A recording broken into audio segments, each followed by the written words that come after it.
Primeiramente, bom dia. Eu sou a Gabriela e eu vou falar sobre as proteínas transportadoras e as doenças relacionadas. Mas antes, é necessário que a gente entenda um pouco sobre as proteínas, que também podem ser chamadas de polipeptídeos e são macromoléculas complexas que controlam as várias funções dentro da célula.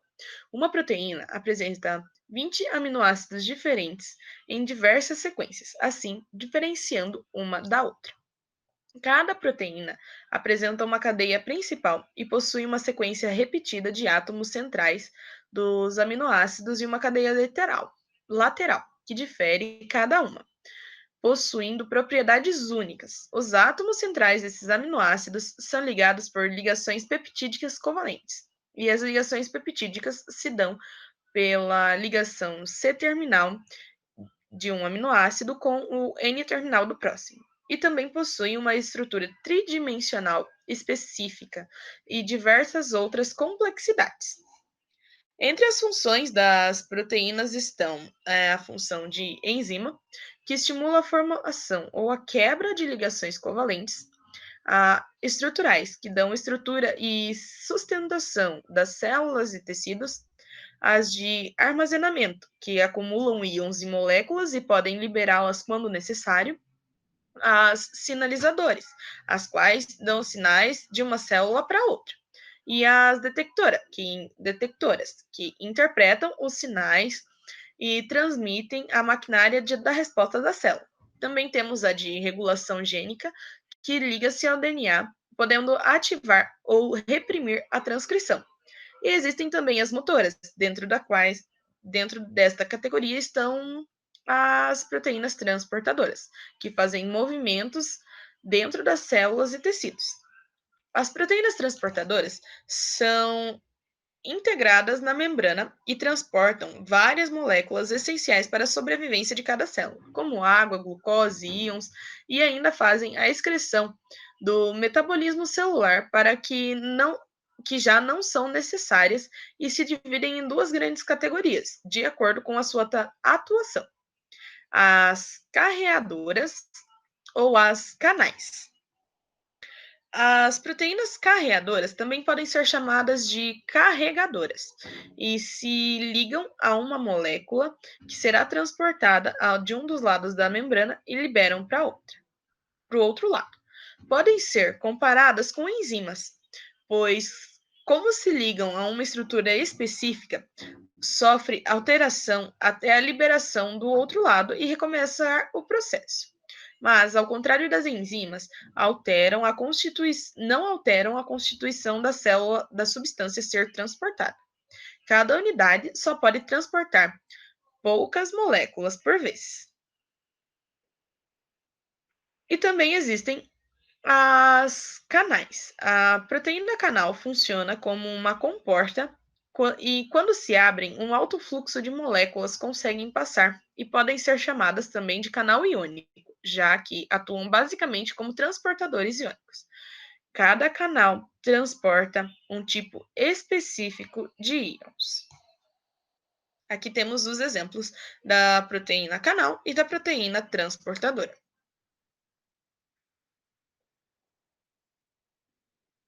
Quando as moléculas transportadas forem para o mesmo lado, esse transporte pode ser chamado de simporte.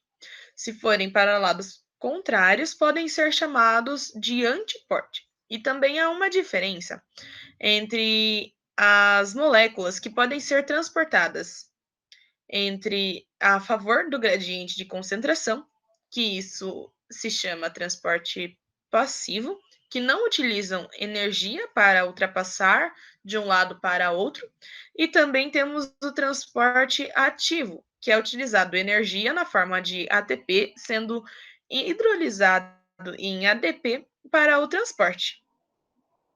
Cada proteína de transporte tem sua função e transporta aquilo que é necessário para o corpo, se há o comprometimento de alguma delas, há a doença.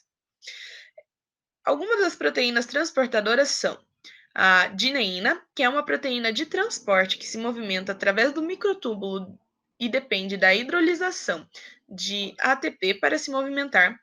e movimenta-se pelo lado carregado negativamente do microtúbulo, sempre movimentando-se do núcleo para a membrana plasmática, e transporta vesículas, organelas, proteínas, lisossomos e endossomos.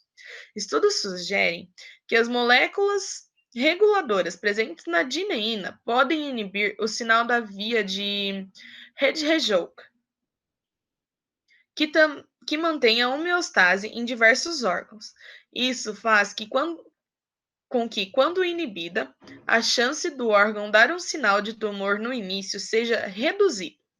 Por outro lado, o mesmo estudo sugere que a dineína é um importante carregador da substância Abliomin X, que é um importante medicamento que atua no combate ao câncer.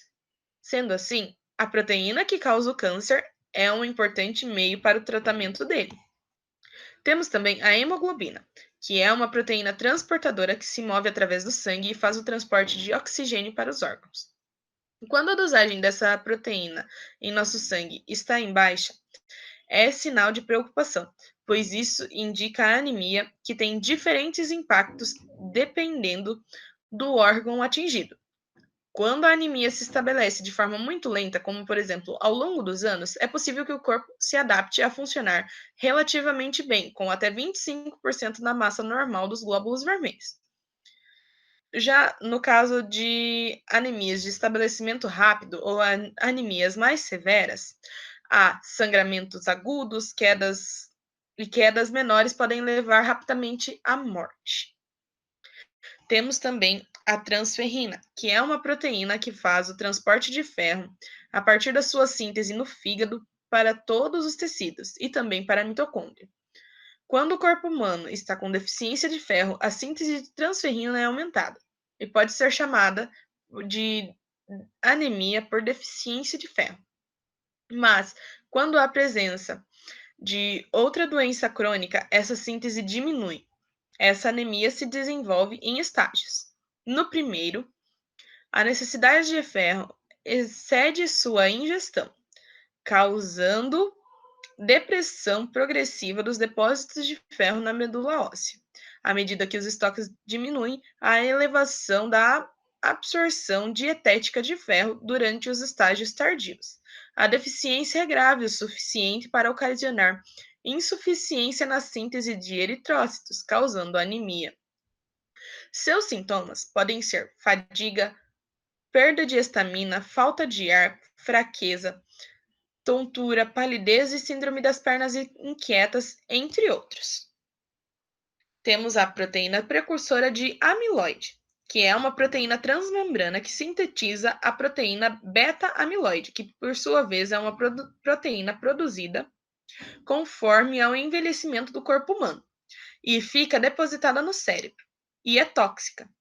Por esse motivo, causa perda progressiva de neurônios em certas regiões do cérebro, como o hipocampo, que controla a memória, o córtex cerebral essencial para a linguagem, o raciocínio, a memória e o reconhecimento de estímulos sensoriais do pensamento abstrato.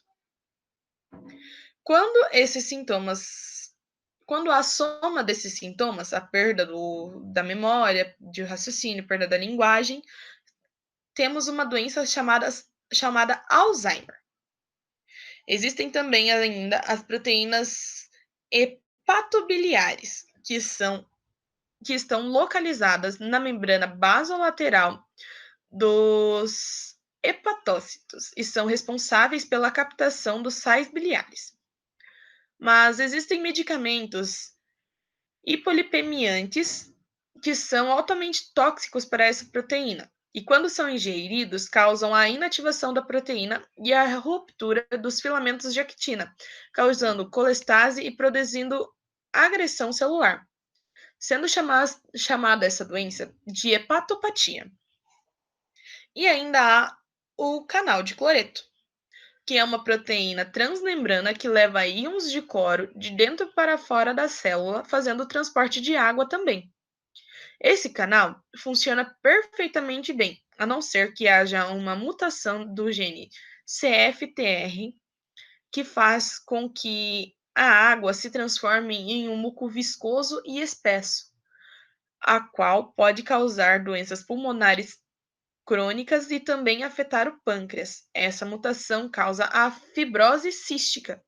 E alguns sintomas da doença podem ser doenças pulmonares crônicas, doenças relacionadas ao pâncreas, suor excessivo, entre outros. E vale lembrar também que essa doença não tem cura e pode ser transmitida para os descendentes, ou seja, é uma doença genética. Muito obrigada!